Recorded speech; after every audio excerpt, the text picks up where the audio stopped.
Hi, my name's Bailey Belisle, and this is my introduction video for AEP858 Data Analysis and Assessment. And I am a third grade teacher in Trigo at Trigo Grade School in Waukene, Kansas. And I have been here for 5 years. This is my 5th year teaching.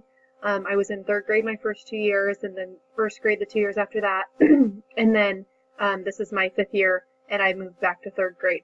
My husband and I have been together since high school, and we've been married for almost 5 years in June. We have 2 sons together, Kyron, who is 3, and Kelby, who is a little bit over 1.5 years.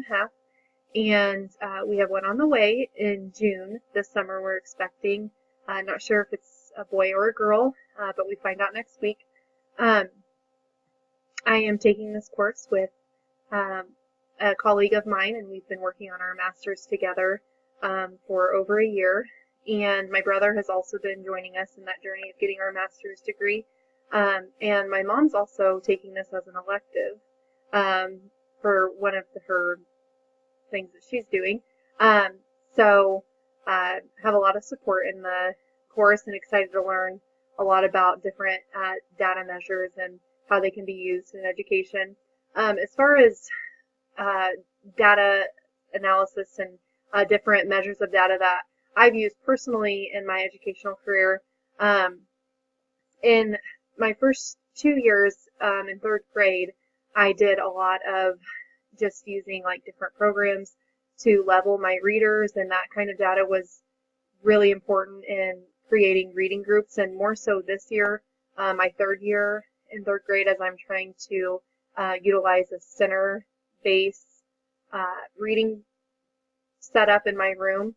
And so I've been trying to pull from different tests to level my readers so they are with groups and people that will challenge them, yet they're comfortable and in kind of the same reading level as their peers that they're working with daily in reading.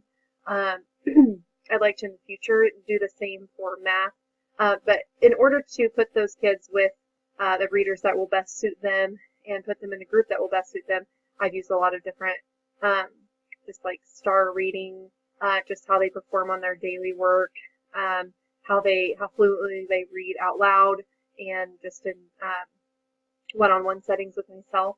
But I'd like to hopefully learn about different data measures that can be used specifically in the classroom, but also how that correlates and can be used at a school-wide level from the administrative point of view. Another thing was when I was in first grade, 3 times a year we did Ames web testing, and that provided a lot of data for my first graders. There were 2 different sections.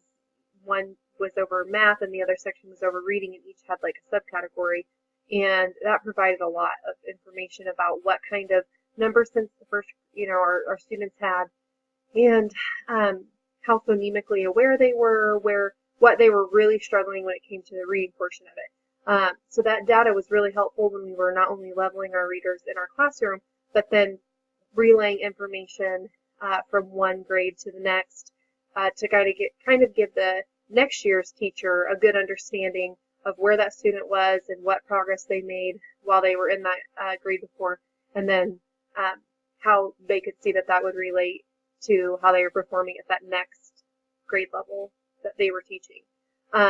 We do use SLPs in our district in the grade schools and in the older grades specifically, but in my experience, the grade school, the student learning plans, and we just modified those a couple of years ago to be more specific and simpler data-based. So the first graders, for example, have their Ames web scores that they've had in kindergarten, and then the first grade teacher adds to it, and when they send that on to second grade, and the second grade teacher has access to those scores, just kind of a quick glance. And as they get older and start doing things like AR and their state assessments and different tests that they're kind of adding to their testing realm, the next year's teachers will then have that all added onto their SLP. So that's pretty much all the experience I have with data and gathering it and trying to use it. But I'm really excited to learn with everyone and see how data can be used more in depth and throughout our assessments and as we go through this course together. So good luck to everyone, and we're off to Talk tomorrow.